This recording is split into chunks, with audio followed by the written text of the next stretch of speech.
Bienvenue sur Horizon Stoïque, là où chaque mot est une boussole pour traverser le chaos avec calme. Aujourd'hui, nous allons explorer un voyage profond. Maîtriser l'art de retrouver la confiance en soi. Ce n'est pas une quête de perfection, mais un retour à ce que vous êtes déjà, au fond de vous, avant que le monde ne vous convainque de douter. Préparez-vous à plonger dans une réflexion qui allie vérité, héritage, présence, douleur, vertu, mortalité et transformation. Allons-y. La confiance en soi n'est pas un cadeau que l'on reçoit ou un talent inné réservé à quelques élus. C'est une flamme intérieure que nous portons tous, mais que beaucoup d'entre nous laissent s'éteindre sous le poids des jugements, des échecs ou des attentes. La première vérité à accepter est brutale. Personne ne viendra vous sauver de vos doutes. Le monde extérieur, avec ses miroirs déformants, vous renverra toujours une image fragmentée de qui vous êtes. Les réseaux sociaux glorifient des vies apparemment parfaites, les collègues affichent des réussites éclatantes, et même vos proches, souvent sans le vouloir, peuvent semer des graines d'insécurité avec leurs conseils ou leurs attentes. Pourtant, la confiance ne se trouve pas en cherchant l'approbation des autres. Elle naît dans l'acceptation radicale de votre propre réalité, avec ses imperfections, ses cicatrices et ses incertitudes. Imaginez-vous face à un miroir, non pas celui de votre salle de bain, mais celui de votre âme. Que voyez-vous? Pas ce que vous voulez être, pas ce que les autres attendent de vous, mais ce que vous êtes maintenant, dans toute votre vérité. Cette image, aussi inconfortable soit-elle, est le point de départ. La confiance commence par arrêter de fuir cette vérité. Arrêtez de vous comparer à des idéaux inatteignables. La comparaison est un voleur de joie, comme le disait Theodore Roosevelt, et elle vous prive de l'énergie nécessaire pour construire votre propre chemin. Regardez plutôt vos forces, même les plus petites. Peut-être êtes-vous tenace face aux épreuves, ou peut-être avez-vous un rire qui met les autres à l'aise. Ces fragments de vous-même, souvent ignorés, sont des fondations solides. La vérité brute, c'est aussi reconnaître que la confiance n'est pas un état permanent. Elle fluctue, comme la marée. Il y aura des jours où vous vous sentirez invincible, et d'autres où le doute vous engloutira. Ce n'est pas un échec, c'est humain. La clé est de ne pas laisser ces moments de faiblesse définir qui vous êtes. Prenez l'exemple d'un artisan sculptant une statue. Chaque coup de ciseau, même maladroit, rapproche l'œuvre de sa forme finale. Vos doutes, vos erreurs, vos peurs sont des coups de ciseaux. Ils ne vous diminuent pas, ils vous façonnent. Alors commencez par cette vérité. Vous êtes assez, non pas parce que vous êtes parfait, mais parce que vous êtes en chemin. Acceptez cette réalité brute et vous aurez déjà posé la première pierre de votre confiance. Votre confiance ne naît pas dans le vide. Elle est tissée des fils de votre histoire, de ceux qui vous ont précédés et des leçons qu'ils vous ont laissées, même sans le savoir. Pensez à vos ancêtres, pas seulement vos parents ou grands-parents, mais ceux qui, des générations plus loin, ont lutté, survécu, aimé, pour que vous soyez ici aujourd'hui. Leur résilience coule dans vos veines. Peut-être ne connaissez-vous pas leur nom, mais leurs combats, leurs joies, leurs sacrifices font partie de votre héritage. Ce n'est pas une question de généalogie parfaite ou d'histoires héroïques. Même les erreurs de vos aïeux, leurs faiblesses, sont des cadeaux déguisés. Ils vous rappellent que l'humanité est imparfaite, et pourtant, elle persévère. Prenez un moment pour ressentir cette connexion. Vous n'êtes pas seul dans votre quête de confiance. Vous marchez sur les traces de ceux qui ont affronté leur propre tempête. Cette idée d'héritage s'étend aussi aux figures qui vous inspirent. Peut-être un professeur qui a cru en vous, un ami qui vous a relevé, ou même un inconnu dont les mots, lus dans un livre ou entendus dans une conversation, ont allumé une étincelle. Ces rencontres ne sont pas des hasards, elles sont des rappels que vous êtes digne d'être soutenu. La gratitude entre ici en jeu. Être reconnaissant, ce n'est pas nier les défis ou prétendre que tout va bien. C'est choisir de voir la lumière, même dans l'obscurité. Prenez l'habitude de noter, chaque jour, une chose pour laquelle vous êtes reconnaissant. Cela peut être aussi simple que le goût du café le matin ou la force de vos jambes qui vous portent. Ces petits actes de gratitude recentrent votre esprit sur ce qui fonctionne, sur ce qui est déjà là, plutôt que sur ce qui manque. La gratitude est comme un muscle. Plus vous l'entraînez, plus elle devient naturelle. Elle vous apprend à voir votre vie non pas comme une série de manques, mais comme un tissu riche d'expériences et de possibilités. En honorant votre héritage et en cultivant la gratitude, vous commencez à vous voir comme quelqu'un qui mérite sa place dans le monde. Cette reconnaissance est un pilier de la confiance. Vous n'avez pas besoin de tout accomplir seul. Vous êtes porté par ceux qui sont venus avant vous et par les moments, même ordinaires, qui vous rappellent que vous êtes vivant. La confiance ne peut s'épanouir que dans l'instant présent. Trop souvent, nous vivons piégés dans le passé, ressassant nos erreurs ou projetés dans un futur incertain, anticipant des catastrophes qui n'arriveront peut-être jamais. Le passé est un professeur, pas une prison. Le futur est une possibilité, pas une fatalité. Mais le présent, c'est votre terrain d'entraînement. Être pleinement présent, c'est choisir de ressentir chaque instant sans le filtrer à travers le prisme du regret ou de l'anxiété. Imaginez votre esprit comme un lac. Quand il est agité par les vents du doute ou des distractions, vous ne pouvez pas voir le fond. La présence consciente, c'est calmer ces vagues pour voir clair. Commencez par des gestes simples. Fermez les yeux, inspirez profondément et remarquez l'air qui entre et sort de vos poumons. Sentez vos pieds ancrés au sol, le poids de votre corps sur la chaise. Ce moment, aussi banal soit-il, est un refuge. Il vous rappelle que vous êtes ici, maintenant, et que cet instant est suffisant. La méditation stoïque, inspirée des pratiques de Marc Aurèle, peut être un outil puissant. Chaque matin, prenez 5 minutes pour vous poser une question.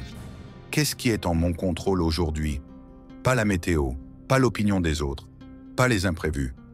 Mais vos pensées, vos actions, votre attitude. En vous concentrant sur ce qui dépend de vous, vous reprenez le pouvoir sur votre esprit. La présence consciente, c'est aussi apprendre à écouter votre corps. Vos épaules sont-elles tendues? Votre mâchoire serrée? Ces signaux sont des messagers. Ils vous disent quand vous vous éloignez de votre centre. En y prêtant attention, vous pouvez choisir de relâcher, de respirer, de revenir à vous. Cette pratique ne supprime pas les défis, mais elle vous donne une ancre. Quand vous êtes présent, vous cessez de vous juger pour ce que vous n'êtes pas encore. Vous commencez à vous faire confiance pour ce que vous faites, ici et maintenant. Et cette confiance ancrée dans le présent devient une force qui vous porte à travers n'importe quelle tempête. La douleur est inévitable. Elle fait partie de la condition humaine. Et pourtant, nous passons tant de temps à la fuir. Perdre la confiance en soi, c'est souvent refuser d'affronter la douleur des échecs, des rejets ou des moments où nous nous sommes sentis insuffisants. Mais voici une vérité stoïque. La douleur n'est pas votre ennemi. Elle est une enseignante. Accepter la douleur, ce n'est pas se résigner ou se complaire dans la souffrance. C'est reconnaître qu'elle existe, qu'elle a un rôle et qu'elle ne vous définit pas. Pensez à un moment où vous avez douté de vous. Peut-être un projet qui a échoué, une parole blessante ou un rêve que vous n'avez pas réalisé. Cette douleur vous a peut-être fait croire que vous n'étiez pas à la hauteur. Mais regardez plus loin. Qu'avez-vous appris de cet instant? Peut-être avez-vous découvert votre résilience ou peut-être avez-vous clarifié ce qui compte vraiment pour vous. La douleur sculpte, comme un courant qui polit une pierre. Elle révèle ce qui est essentiel. Les stoïques nous enseignent à ne pas craindre la douleur, mais à l'accueillir comme une partenaire dans notre croissance. Quand vous ressentez cette morsure familière du doute, ne la repoussez pas. Respirez à travers elle. Demandez-vous, que me dit cette douleur? Est-elle un signal que je dois changer de direction ou simplement un rappel que je suis humain? En l'acceptant, vous désamorcez son pouvoir. Vous cessez de la laisser vous contrôler. Cela ne veut pas dire que la douleur disparaît, mais elle devient un feu qui vous forge plutôt qu'un poids qui vous écrase. Regardez les figures stoïques comme Sénèque, qui a enduré l'exil et la disgrâce, ou Épictète, ancien esclave devenu philosophe. Leur confiance ne venait pas de l'absence de douleur, mais de leur capacité à la traverser avec dignité. Vous avez cette même force en vous. Chaque fois que vous affrontez une douleur, aussi petite soit-elle, vous prouvez à vous-même que vous êtes capable. Et cette preuve, accumulée jour après jour, devient la base d'une confiance inébranlable. La confiance véritable ne repose pas sur des succès extérieurs, mais sur la manière dont vous vivez. Les stoïques nous rappellent que la seule chose qui compte vraiment est de vivre selon la vertu, la sagesse, le courage, la justice et la tempérance. Quand vous alignez vos actions sur ces principes, vous construisez une confiance qui ne dépend pas des résultats, mais de votre intégrité. La sagesse, c'est savoir distinguer ce qui est en votre pouvoir de ce qui ne l'est pas. C'est choisir de ne pas gaspiller votre énergie sur des choses que vous ne pouvez changer, comme l'opinion des autres ou les imprévus de la vie. Le courage, c'est agir malgré la peur. Cela peut être aussi simple que de dire non à une situation qui ne vous respecte pas, ou aussi grand que de poursuivre un rêve qui vous effraie. La justice, c'est traiter les autres avec équité, même quand personne ne vous regarde. Et la tempérance, c'est modérer vos désirs. Ne pas courir après des plaisirs éphémères qui vous éloignent de votre centre. Vivre selon ces vertus, c'est comme construire une maison sur un sol solide. Les tempêtes viendront, mais votre fondation tiendra. Chaque jour, posez-vous cette question. Ai-je agi aujourd'hui d'une manière qui me rend fier de moi? Pas fier dans un sens arrogant, mais dans le sens d'une paix intérieure, d'une cohérence avec vos valeurs. Peut-être avez-vous écouté un ami dans le besoin, ou peut-être avez-vous résisté à la tentation de procrastiner. Ces petits actes de vertu s'accumulent. Ils vous rappellent que vous êtes quelqu'un de fiable, quelqu'un qui agit avec intention. Et quand vous vous faites confiance pour vivre ainsi, les doutes extérieurs perdent leur emprise. Vous n'avez plus besoin de l'approbation du monde, parce que vous savez que vous vivez bien. Cette confiance ancrée dans la vertu est une lumière qui ne s'éteint jamais, même dans les moments les plus sombres.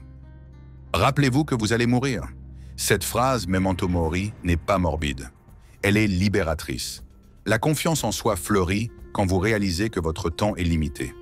Chaque jour est une chance de vivre pleinement, de faire ce qui compte, de laisser une trace, même petite, dans le monde.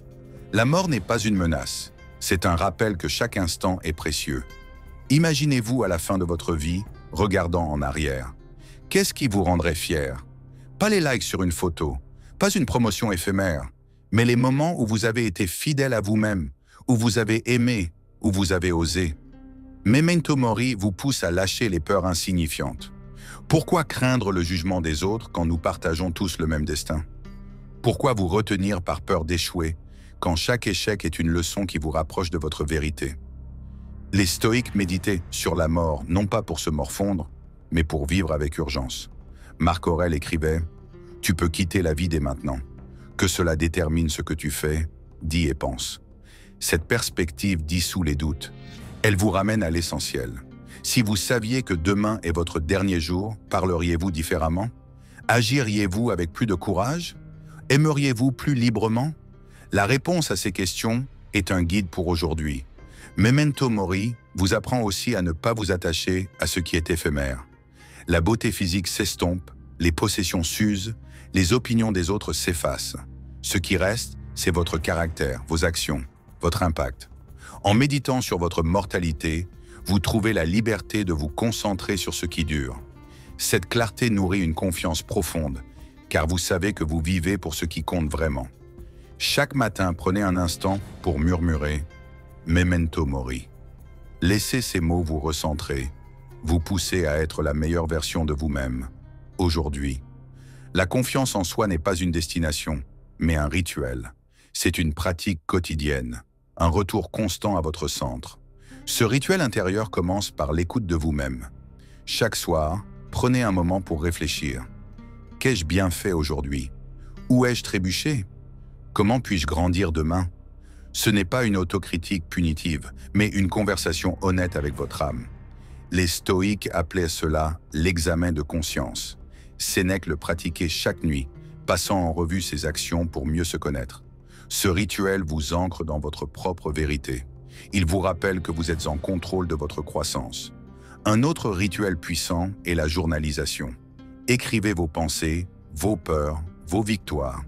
Mettez des mots sur ce qui vous pèse, et vous verrez qu'il devient plus léger.